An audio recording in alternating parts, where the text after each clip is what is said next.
You're watching Fugitive Red-Eye, and welcome to another episode of OverAnalyzing, the series where I take a more in-depth look at the fictional universes which I love. Today we'll be talking about Batman. Batman himself has had plenty of enemies, plenty of villains, such as the Joker, the Riddler, Two-Face, the Scarecrow, Bane, Poison Ivy, Mr. Freeze, the list goes on and on and on. He's had a lot. But today I'm going to be talking about a villain that most people probably aren't familiar with unless they're super obsessed with Batman. I myself wouldn't say I'm super obsessed with Batman, but I do like to look at things that are obscure and old. And I do love Batman, but I'm sure there are much bigger Batman fans out there than me. When most people think of Batman, the earliest Batman they can think of is the Adam West TV series from the 1960s. Many people are under the misconception that that is the first on-screen adaptation of Batman, when in fact it is actually technically the third. Today we'll be talking about the first. In 1943, there was a film serial made simply titled Batman. If you don't know what a film serial is, basically it was TV before TV was a thing. They would release a new chapter every week, similar to how a new episode is released every week for a TV series, and you would have to go down to the theater and pay to see each new episode. Because of that, I'm willing to bet this led to many people who had missed a chapter of Batman getting recaps from their friends to let them know what happened last week on Batman. It's an interesting concept, and it's funny to think how far we've come technologically comparatively. But anyway, back to the actual meat of this. So this 1943 film serial was obviously made during World War II. That is something to keep in mind because it is relevant to what I will be saying later. But in this film serial, Batman goes up against a villain by the name of Dr. Tito Dacca, also known as Prince Dacca. And Dacca's goals involve turning all of Gotham City into his zombie slaves. Now here's where I get into the more controversial aspects of this film serial. Because this was made during World War II, it obviously had some modern-day propaganda that was pretty common in media of the time. So Dacca himself was a Japanese man, of course portrayed by a white guy because they weren't going to get a real Japanese man for this because there was a very big negative stigma against the Japanese in this time. He's portrayed as absolutely ruthless, feeding his own men to his crocodiles for minor infractions. And the film serial itself has a narrator that uses the phrase, I shit you not, this is pretty much word for word. It says, after a wise government rounded up the shifty-eyed Japs, it is now virtually a ghost town. So it just goes to show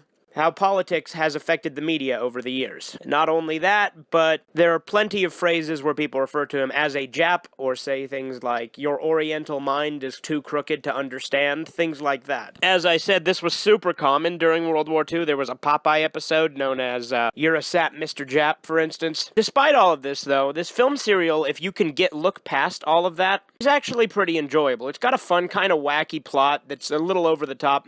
Obviously, there's the negative connotation that come with the racist portrayal of the Japanese in it, but if you can look past that, it's a pretty enjoyable story. There's 15 chapters to it, and it's pretty entertaining. I recommend checking it out if you're unfamiliar with it. There have been multiple releases of it. I have the DVD, which has both the 43 Batman and the 49 Batman and Robin. Once I finish watching the 49 Batman and Robin, I will actually be doing possibly another episode of Overanalyzing about that one. That one I don't think is going to have the same controversy the first one does, because it was after the war, but it was still 1949, so there may turn out to be other controversial things. We'll see. But regardless, Dr. Tito Dacca is a villain that is often forgotten about. He has made cameo appearances in some comic books, believe it or not, but he's not a villain you hear talked about very much, possibly because of the negative connotations that the racist portrayal he comes with. But at the same time, much more people, I would say, know who someone like Fu Manchu is than know who Dr. Tito Dacca is. I will also say that this Batman film serial had some pretty good casting. I mean, I didn't like the guy who played Alfred. He was made out to be a total whiny person. The guy who played Batman made a good Bruce Wayne, but a very shitty Batman, and he was kind of chubby and didn't really look like Batman. It's kind of funny to think about. But it is an interesting look at Batman's history, and I recommend checking it out because it was the first on-screen version of Batman. Anyway, this has been Fugitive Red-Eye. Let me know in the comments what you think of this, and of course, if you have any suggestions for future episodes of Overanalyzing. And as always, you have a great rest of the day.